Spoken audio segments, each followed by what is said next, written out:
Bonjour, bienvenue dans Passion Informatique. Cette vidéo utilise la synthèse vocale. L'algorithmique vous intéresse, alors commençons. Ce cours contiendra les éléments de base pour comprendre et pratiquer l'algorithmique. Un algorithme c'est quoi? Un algorithme est la description d'une suite d'étapes permettant d'obtenir un résultat à partir d'éléments fournis en entrée. On peut aussi dire que c'est une suite d'actions ordonnées, qui à partir d'éléments en entrée permettra d'obtenir un résultat au problème posé. En programmation informatique on dit instruction à la place de action. Exemple d'algorithme de la vie courante, une recette de cuisine est un algorithme car elle énumère des opérations afin d'obtenir un plat.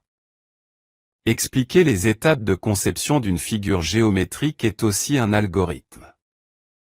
La particularité de ces deux exemples est le fait que les algorithmes sont exprimés en langage naturel.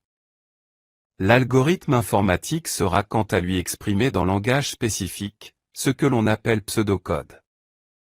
La syntaxe et le lexique utilisé seront proches des langages de programmation. Car la finalité d'un algorithme informatique est d'être traduit dans un langage de programmation pour être exécuté sur un ordinateur. Quel type de données manipule un algorithme? Nous allons dans cette étape du cours nous contenter d'un seul type de données. Les données numériques. Une donnée qui est une information brute qui pour être traitée ou manipulée devra se trouver dans la mémoire de l'ordinateur. La mémoire de l'ordinateur est un ensemble de cases dans lesquelles on peut stocker les données que l'on veut manipuler. Nous donnerons à chaque case utilisée un nom ou identificateur et lui affecterons une valeur. Une case mémoire à qui on a donné un identificateur est appelée une variable. Pour chaque variable utilisée nous devons lui choisir un type en fonction de son utilisation. Nous verrons les différents types dans le prochain cours. Dans ce cours on se contentera du type numérique entier ou réel. Pour chaque variable on choisit un identificateur ou nom par lequel elle sera désignée de manière unique dans tout l'algorithme. La variable recevra sa valeur par une instruction. Exemple n du type entier. Pourquoi variable? Parce que, on peut modifier sa valeur à tout moment. Contrairement à une constante qui ne peut ni ne doit être modifiée. Pour vous permettre de bien comprendre l'exemple que je vais vous présenter, voici une première instruction. L'affectation. Le fait de mettre une valeur dans une case mémoire est une affectation. On affecte une valeur ou une expression arithmétique dans une affectation, c'est toujours la partie gauche qui reçoit, ici prix reçoit l'évaluation de la partie droite. On affecte à la variable prix la valeur de prix unitaire x 10.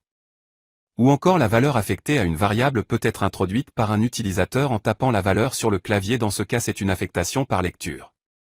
Par l'instruction lire prix. Exemple d'algorithme.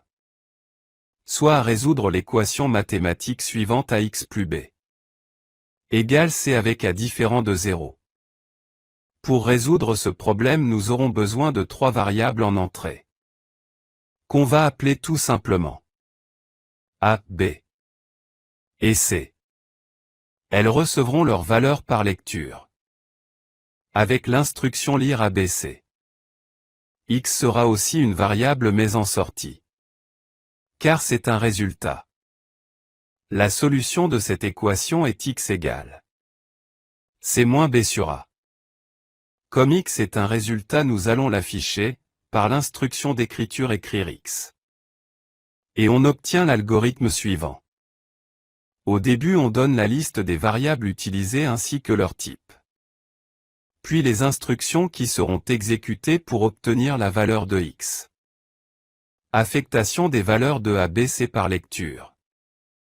Calcul de la valeur de x.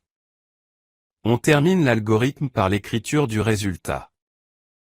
En conclusion, on a vu qu'un algorithme est une suite d'instructions ordonnées. Qu'il manipule des variables. Chaque variable correspond à une case mémoire. Pour chaque variable on doit définir un type. Lui donner un nom ou identificateur. Et lui affecter une valeur. Nous avons aussi eu un aperçu des instructions d'affectation, de lecture et d'écriture. Nous les reverrons avec plus de détails ainsi que le reste des instructions dans une prochaine vidéo. Merci de votre attention et à très bientôt.